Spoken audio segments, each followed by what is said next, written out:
శివరాత్రి శివరాత్రి పరమశివుని పూజలతో శివనామ కీర్తనలతో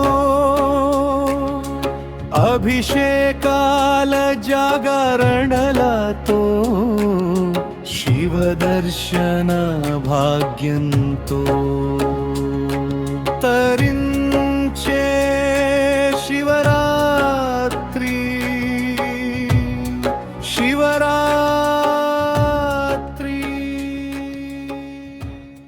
తనను ఆశీర్వదించినటువంటి వాడు ఈశ్వరుడు తప్ప మరెవరూ కాదు అని పూర్తిగా నమ్మాడు మాణిక్యవాచకుడు. వెంటనే మాణిక్యవాచకరికి భరింపలేనటువంటి దుఃఖం వచ్చింది. ఏడుస్తూ నేల మీద పడిపోయినాడు. ఓ నా ప్రభు, నన్ను ఇక్కడ వదిలిపెట్టి ఎందుకు వెళ్ళిపోయారు అని కన్నీరు మున్నీరుగా విలపించి ఆక్రోశించాడు. ఇదే కావాలి భక్తుడికి. ఈ విషయం గ్రామస్తులకు తెలిసింది. వాళ్ళు కూడా చాలా ఆశ్చర్యపోయారు. ఆహా, సంవత్సరం పాటు మన పిల్లలందరికీ బోధన చేసిన వాడు సాక్షాత్తు ఈశ్వరుడా. చూసారా? వెంటనే ఆ ఉపాధ్యాయుడుగా పనిచేసి అందరినీ ఉద్ధరించిన ఆయన కోసం వెతకటం మొదలుపెట్టారు ఊళ్ళో వాళ్ళంతా. ఎంత వెతికినా ఎక్కడా కనపడలా వాళ్ళకి. కైలాసానికి వెళ్ళిపోయినాడు ఆయన వచ్చిన పని అయిపోయింది, వెళ్ళిపోయాడు. తాను కోరుకున్న శిష్యుడికి మార్గదర్శనం చేశాడు, జ్ఞానోపదేశం చేశాడు, వెళ్ళిపోయినాడు. అప్పుడు వాళ్ళు అనుకున్నారు, ఓహో ఇది శివుడి యొక్క లీల అనుకున్నారు. కొంతకాలం తర్వాత మాణిక్యవాచకర్ తన దుఃఖాన్ని అధిగమించి ఈశ్వరుడి యొక్క ఆదేశాల ప్రకారం పనిచేయాలని నిశ్చయించుకున్నాడు. మధురై రాజుగారు తనకు అప్పగించిన పని తాను చెయ్యలేకపోయానని పరాజయాన్ని అంగీకరిస్తూ ఒక సందేశం పంపించాడు పాండ్యరాజుకి. కాకపోతే బంగారం మాత్రం పంపల. తాను తెచ్చిన బంగారం అంతా తనతోనే ఉంచుకొని ఆలయంలో ఒంటరిగా అక్కడే గడుపుతూ ఉన్నాడు. రాజుగారు జరిగిందంతా విని వెంటనే మధురైకి తిరిగి రావాలి అని మాణిక్యవాచకరికి ఒక ఉత్తర్వు పంపించాడు. అయితే గుర్రాలు లేకుండా రాజు దగ్గరికి ఎలా వెళ్ళాలి? ఆ గుర్రాలను కొనాలి అంటే డబ్బు లేదు. ఏం చేయాలో తెలియక సహాయం కోసం శివుణ్ణే ప్రార్థించాడు. అంటే ఏం చేశాడు? అప్పటికే శివుడు ఆదేశించినటువంటి మేరకి శివాలయాన్ని ఖర్చు పెట్టేశాడు తన దగ్గర ఉన్న బంగారం. అలనాడు భద్రాచల గుడిని రామదాసు కట్టించినట్టుగా తానీషా శిస్తుల డబ్బుతోటి. డబ్బు లేదు, గుర్రాలతో వెళ్ళకపోతే రాజు ఏమనుకుంటాడు? ఏం చేయాలో అర్థం కాక సహాయం కోసం ఆ భూతనాథుడైనటువంటి శంకరుణ్ణే ప్రార్థించాడు. ఆ రాత్రి శివుడు కల్లో కనపడ్డాడు. ఒక అమూల్యమైనటువంటి రత్నం ఇచ్చి, ఈ రత్నాన్ని రాజుగారికి ఇచ్చి వచ్చే శ్రావణ మాసంలో మూలా నక్షత్రం రోజున గుర్రాలు వస్తాయని చెప్పండి అన్నాడు పరమేశ్వరుడు. మూలా నక్షత్రం రోజు శ్రావణ మాసంలో ఆ కలలో కనపడినటువంటి పరమేశ్వర దర్శనంతో ఆశ్చర్యం, ఆనందం రెండూ కలిగినాయి. ఒక్కసారిగా కళ్ళు తెరిచాడు. కానీ కలలో కనిపించినటువంటి శివుడు అక్కడ కనపడలా. కల కాబట్టి ఇలలో కనిపించే అవకాశం లేదు. కానీ మాణిక్యవాచకర్ జరిగిన దానికి చాలా సంతోషపడ్డాడు. కాకపోతే శివుడు చెప్పినటువంటి అపూర్వమైనటువంటి మణి మాత్రం అక్కడ కనపడింది. వెంటనే మాణిక్యవాచకర్ తన అధికారిక దుస్తులు ధరించి మధురైకి వెళ్ళాడు. శంకరుడు ప్రసాదించినటువంటి దివ్యరత్నాన్ని రాజుగారికి బహుమతిగా ఇచ్చాడు. గుర్రాలు ఎప్పుడు వచ్చే రోజు గురించి చెప్పాడు. శ్రావణ మాసంలో మూలా నక్షత్రం రోజు వస్తాయని రాజుగారికి చెప్పి ఆ రోజు కోసం ఎదురు చూస్తూ ఉన్నారు. అయితే మాణిక్యవాచకర్ మంత్రిగా తన అధికారిక విధులను తిరిగి మాత్రం ప్రారంభించాల. ఎందుకని? అతడి శరీరం మాత్రం మదురైలో ఉంది, అతడి మనస్సు మాత్రం తిరుపెరందురైలో శివాలయంలో ఉంది. అతడు కేవలం తన సమయాన్ని తిరుపెరందురైలో వెచ్చించేవాడు కదా. అయితే పాండ్యరాజు గూఢచారులను పిలిచి అసలు విషయం తెలుసుకోవటానికి తిరుపెరందురైకి పంపించాడు. అక్కడ రాజుగారి కోసం గుర్రాలు లేవని, ఆ గుర్రాలని కొనుగోలు కోసం అయ్యే డబ్బంతా ఆలయం యొక్క పునర్నిర్మాణంలో ఖర్చు చేశారని గూఢచారులు వచ్చి నివేదించారు. వెంటనే కోపం వచ్చింది రాజుగారికి. మాణిక్యవాచకర్ని జైల్లో బంధించాడు. జైలు జీవితంలో రాజుగారు పెట్టిన అన్ని పరీక్షలకి కష్టాలకి గురయ్యాడు. భగవంతుడు కొన్ని పరీక్షలు పెడతాడు తన భక్తులకి. ఇప్పుడు మలినమైన బంగారం కూడా కొలిమిలో బాగా కాల్చి పుటం పెట్టి దాన్ని శుద్ధితో కొట్టినప్పుడు అది దగాయమానంగా మెరుస్తుంది కదా. ఇంతలో మాణిక్యవాచకర్ రాజుగారితో చెప్పినట్లుగా శ్రావణ మాసం మూలా నక్షత్రం రోజున పరమేశ్వరుడు సాక్షాత్తు తానే ఒక గుర్రపు బండిని వేసుకొని అడవిలో ఉన్నటువంటి నక్కలని గుర్రాలుగా మార్చి రాజుగారి దగ్గరికి తీసుకొచ్చాడు. తన భక్తుడి కోసం ఎంత తక్కువ స్థాయికైనా దిగుతాడు పరమాత్మ. రాజుగారు చూసి ఆశ్చర్యపోయాడు. ఆ గుర్రాలని రాజుగారు అప్పగించుకొని అశ్వశాలలో పెట్టమని ఆ కాపలాదారుణ్ణి ఆదేశించాడు. రాజు అతని గుర్రపు స్వారీకి, అంటే అటువంటి గుర్రాలు తెచ్చినందుకు కృతజ్ఞతలు కూడా తెలియజేశాడు. అనేక బహుమానాలు ఇచ్చి శంకరుణ్ణి సాగనంపాడు. చూసారా? ఆ తరువాత మాణిక్యవాచకర్ని జైల్లో నుంచి విడుదల చేసి క్షమాపణలు కూడా చెప్పాడు. అయితే అదే రాత్రి ఆ కొత్తగా వచ్చిన గుర్రాలు వాటి వాస్తవ రూపాలైనటువంటి నక్కలుగా మారిపోయింది. అంతేకాదు, ఆ గుర్రపుశాలలో ఉండే మిగిలిన గుర్రాలన్నిటినీ ఆ నక్కలు చంపేసి వాటిని తిని నగరంలో కూడా భయంకరమైనటువంటి వినాశనాన్ని సృష్టించి అడవిలోకి పారిపోయింది. దీనివల్ల మళ్ళీ రాజుకు మళ్ళీ కోపం వచ్చింది. మాణిక్యవాచకర్ని ఒక మోసగాడుగా, ఒక మంత్రగాడుగా ముద్రేసి మళ్ళీ జైల్లో బంధించారు. చూడండి. ఆ తరువాత కొద్ది కాలానికి పరమేశ్వరుడి యొక్క ఆదేశాలకు అనుగుణంగా మదురై నగరం ప్రక్కగా ప్రవహించే వైగై నదికి వరదలు ఉధృతంగా వచ్చినాయి. మదురై నగరం మొత్తం నీళ్లతో మునిగిపోయింది. అది చూసి భయపడిపోయినటువంటి ప్రజలు, రాజు అందరూ కూడా ఏం చేయాలని ఆలోచించారు. వెంటనే రాజుగారు ప్రజలందరినీ సమీకరించి ఈ నదికి కట్టలు కట్టమని ఆదేశించాడు. ఎత్తుగా, అంటే అప్పుడు ఊళ్ళోకి నీళ్లు రాకుండా ఉంటాయని. ఈ ప్రయోజనం కోసం ప్రతి పౌరుడు కూడా తనకు కేటాయించిన పనిని చేయడంలో విఫలమైతే భయంకరమైన పరిణామాలతోటి శిక్షలు పడతాయి అని రాజుగారు ఆదేశించాడు. అంటే శ్రమదానము అని అంటాం కదా. ఇప్పుడు ఆధునిక యుగాల్లో చంద్రబాబు గారి ప్రభుత్వంలో శ్రమదానం ద్వారా రోడ్లు బాగు చేసుకోవటం, చెరువులు బాగు చేయటం ఇదంతా ఉంది కదా. అందుకని ఈయన ఏమన్నాడు, ప్రతి ఇంటి నుంచి ఒకళ్ళు రావాలి, వచ్చి మట్టి తవ్వి కట్టకట్టాలి నదికి.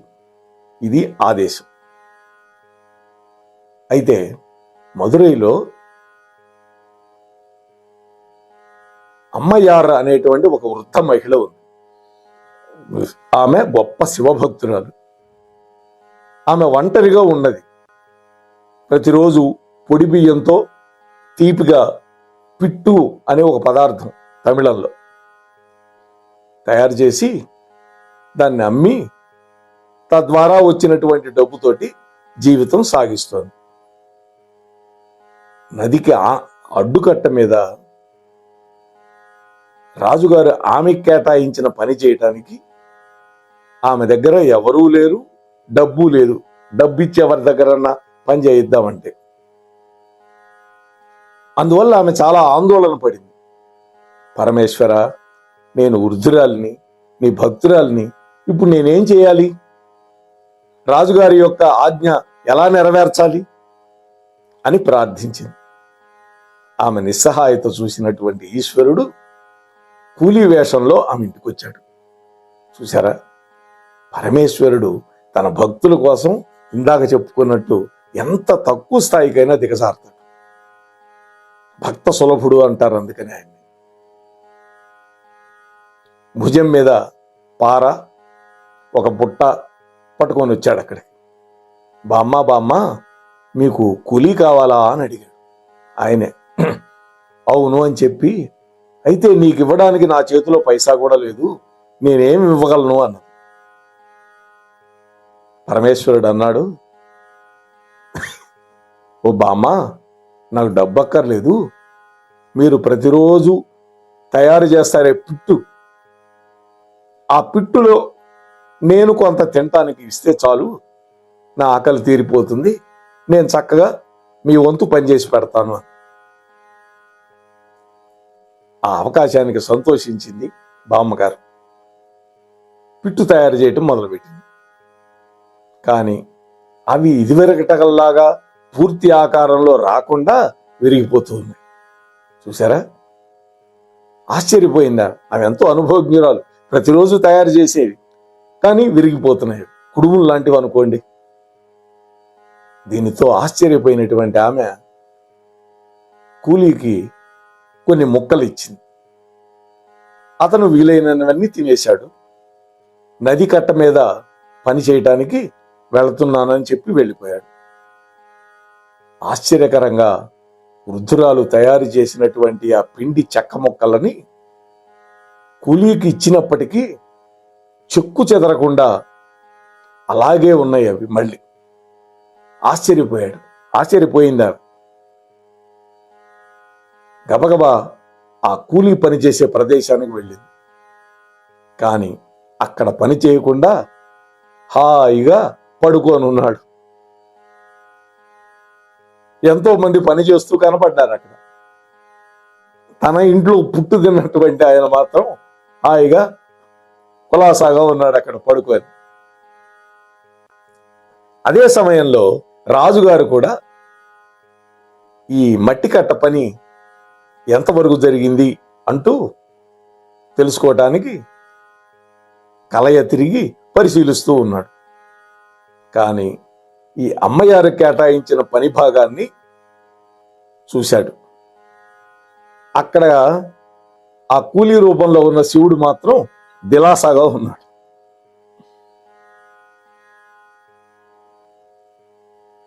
రాజు కోపం వచ్చింది. వెంటనే ఆ కూలీని పిలిచి, నీకు కేటాయించిన పని చేయకుండా ఏంది పడుకొని పాటలు పాడుతున్నావు అని మందలించాడు. అంతేకాదు, కోపంతో తన చేతిలో ఉన్న బెత్తంతో ఆ కూలీని వీపు మీద ఒక్క దెబ్బ కొట్టాడు. ఆ దెబ్బ తిరిగి వచ్చి రాజుగారికే కాకుండా అక్కడ ఉన్నటువంటి ప్రజలందరికీ తగిలింది. వాళ్ళందరూ ఆ దెబ్బతో మహాబాధ అనుభవించారు. తనను కొట్టిన వ్యక్తి కూలీ వేషంలో పరమేశ్వరుడు అని రాజు వెంటనే గ్రహించాడు. ఎందుకని? జ్ఞానే కదా రాజు కూడా. లేకపోతే కూలివాడి వీపు మీద తను దెబ్బ కొడితే తనకు తగలటం ఏంటి, ఇక్కడ ఉండే వాళ్ళందరికీ తగలటం ఏంటి కాబట్టి ఆ కూలీ వ్యక్తి మామూలు వాడు కాదు, సాక్షాత్తు పరమేశ్వరుడే అని గ్రహించాడు. భయపడిపోయినాడు రాజు. ఆ తరువాత కూలీ రూపంలో ఉన్న పరమేశ్వరుడు అదృశ్యమైపోయింది. వెంటనే ఆకాశం నుంచి ఆకాశవాణి వినిపించింది. ఓ రాజా, మాణిక్యవాచకర్ నా ప్రియమైన భక్తుడు. అతని గొప్పతనాన్ని మీకు చాటటానికి నేనే ఇవన్నీ చేశాను. మీరు వెంటనే వెళ్ళి అతని యొక్క రక్షణ కోరండి, అతని యొక్క క్షమాపణ కోరండి అతన్ని అని వినపడింది. ఆ గొంతు వెంటనే రాజు పరిగెత్తుకుంటూ మాణిక్యవాచకర్ని బంధించినటువంటి చెరసాలకు వెళ్ళాడు. చూసారా? అయితే దారిలో ఆ పిట్టు తయారు చేసి అమ్ముకునే బామ్మను చూడటానికి ఆమె ఇంట్లోకి అడుగు పెట్టాడు రాజుగారు. చూసారా? దారిలోనే ఉంది ఆ ఇల్లు. ఆమె అప్పటికే ఒక విమానం ఎక్కి కైలాసానికి వెళుతున్నది. రాజు ఆశ్చర్యపోయినాడు. ఆమెకు నమస్కరించాడు. అక్కడ నుండి నేరుగా మాణిక్యవాచకర్ దగ్గరికి వెళ్ళి అతని పాదాల మీద పడిపోయినాడు. మాణిక్యవాచకర్ రాజును ఎంతో గౌరవంగా పైకి లేవనెత్తాడు. అతని సంక్షేమాన్ని గురించి ఆరా తీశాడు. రాజు అన్నాడు, ఓ మహానుభావ, దయచేసి నన్ను క్షమించి ఈ రాజ్యాన్ని మీరే పరిపాలించండి అని అర్థించాడు.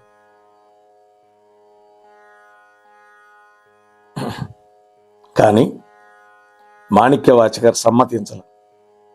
మహారాజా, ఈ మంత్రి పదవిని కూడా నేను నిర్వహించాలని అనుకోవటం లేదు.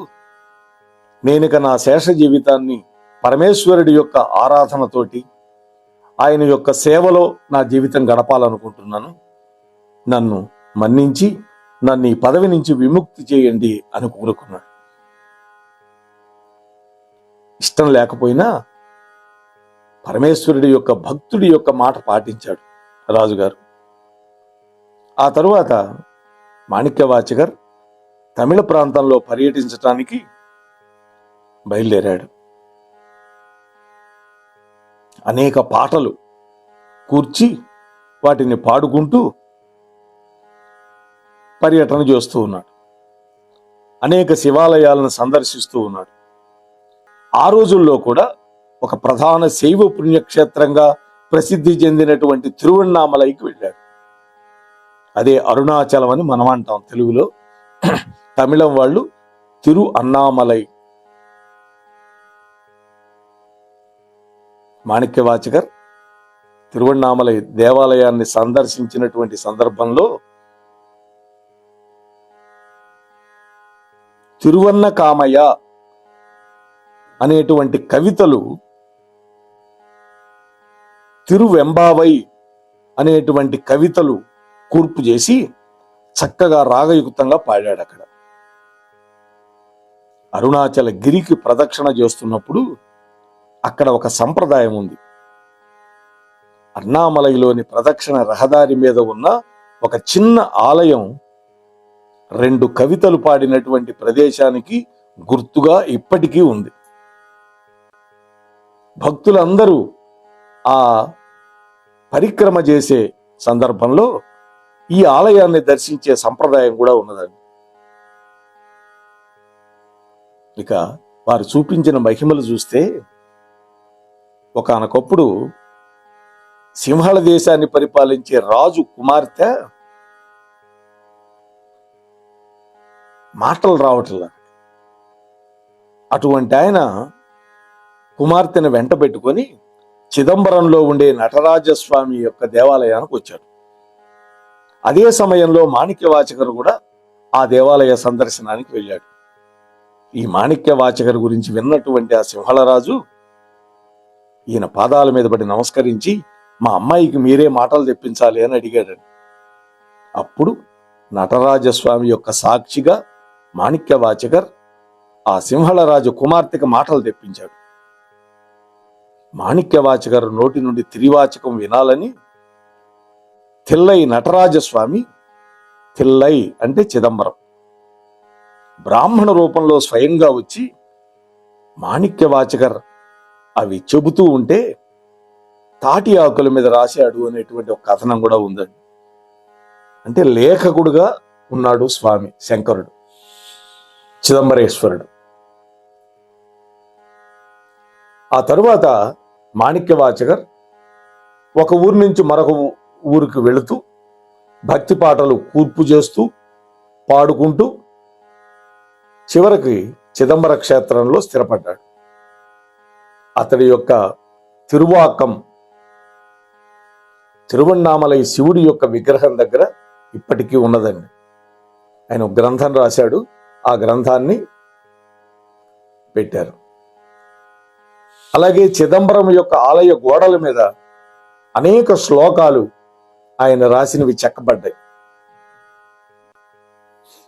ఇంతటి మహిమాన్వితుడు గొప్ప శివభక్తుడు మాణిక్యవాచకర్. అటువంటి మాణిక్యవాచకర్ గురించి ఈ రోజున కొన్ని మాటలు కొంత మాత్రమే మనం చెప్పుకోగలిగాం.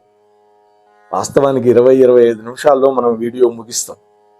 కానీ ఈ రోజున 39 నిమిషాలు దాటిపోయింది అంటే నేను కూడా తన్మయత్వానికి గురయ్యాను. ఎందుకంటే ఒక భక్తుడి చరిత్ర చెబుతూ ఉంటే మనలో ఒక ఉత్తేజం కలుగుతుంది, ఒక ఉద్రేకం వస్తుంది, దాంట్లో నుంచి ఒక భక్తి భావం పుడుతుంది.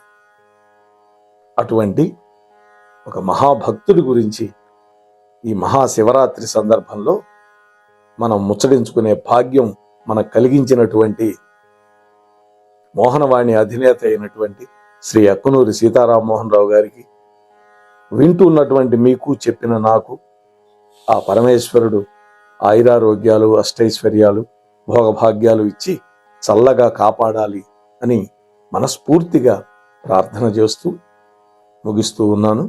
స్వస్తి సర్వేషాం. శివరాత్రి శివరాత్రి అందరికీ శివరాత్రి శుభాకాంక్షలు. మన మోహనవాణి కార్యక్రమాలు మీకు నచ్చినట్లయితే వెంటనే ఒక లైక్ చేయండి, అలాగే కామెంట్ చేయండి, ఎక్కువ మందికి షేర్ చేయండి. సబ్స్క్రైబ్ చేసుకోకపోతే వెంటనే మన ఛానల్కి ఇప్పుడే సబ్స్క్రైబ్ చేసుకోండి. ధన్యవాదాలు.